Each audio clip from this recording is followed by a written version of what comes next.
I hope that you're all doing great. I'm back today with a little bit of a different video because I'm gonna talk about my favorite books of 2016. Now, I recently shared on my blog styleplayground.com my 2017 goals, and two of these goals have to do with this video.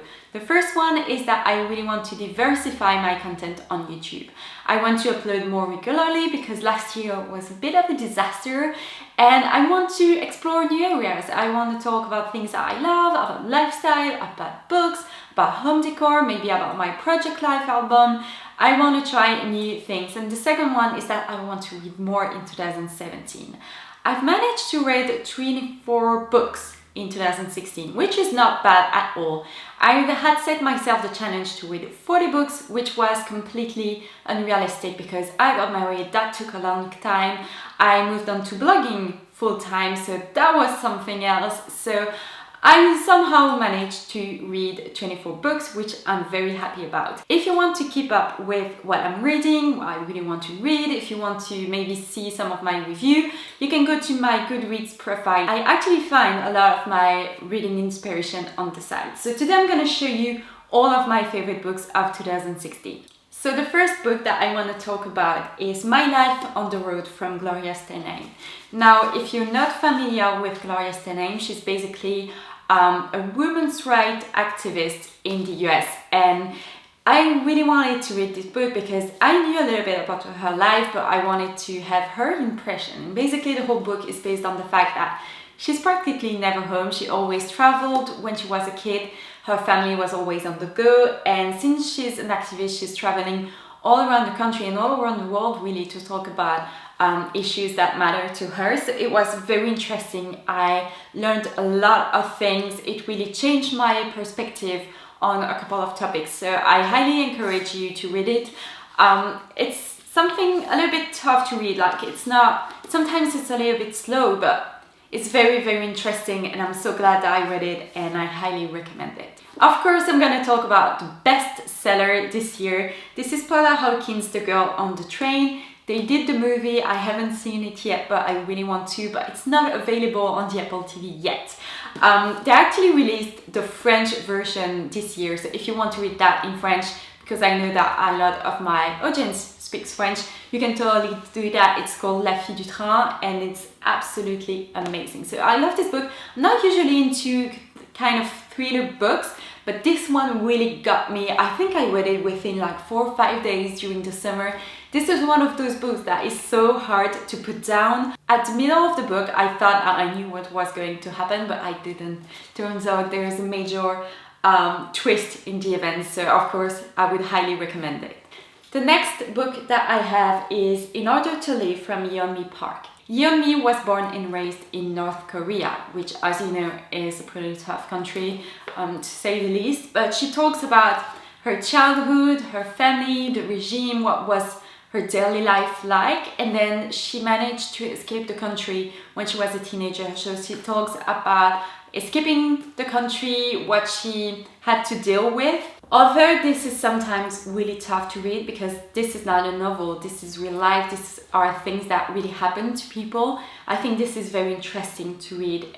You will learn a lot of things, both good and bad, and I didn't realize some of the things that were that horrible. So I highly recommend it. As I said, it's not super easy to read on the beach and have a huge smile on your face, but it's very, very interesting. One of the very good surprises that I got this year is this one. This is Faceless by Alyssa, Sheinmel. I'm sorry if I'm butchering the name, but I'm butchering English basically. That book I picked up on Amazon because they had an amazing deal. I think you could get 3 paperbacks for £10, something like that. This was in it. I just read like the back cover, and that got me interested. And honestly, this was one of the best books that I've read this year, if not ever. Basically, it's the story of Maisie, and she's a teenager, and one day she goes out the door and she gets badly burned in an electrical fire. So she wakes up in the hospital and basically her face is gone.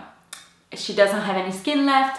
She's badly burned all over her body, and she has to learn to live without her face anymore. Like when she looks in the mirror, she doesn't see herself. She sees something else. So it talks about her journey, learning to live with a new body, accepting horrible things that can happen to you. I really enjoyed this book. It resonated a lot with me because I have a lot of scars and I actually burned my right hand when I was just 1.5 years.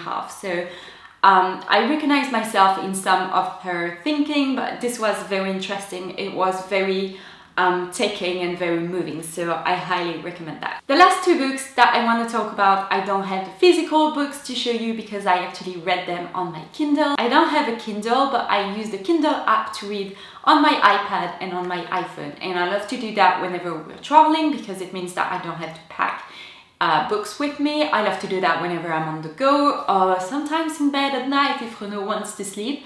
I can keep on reading on my devices. So the first book that I really enjoyed is Wildflower by Barrymore. You know her, she's a very famous Hollywood actress. I never thought that I would read her book, but I actually saw it on Goodreads and it had really good review. And basically the book is the story of her life. It's divided in chapters which are pretty small and quick to read, so it's very nice.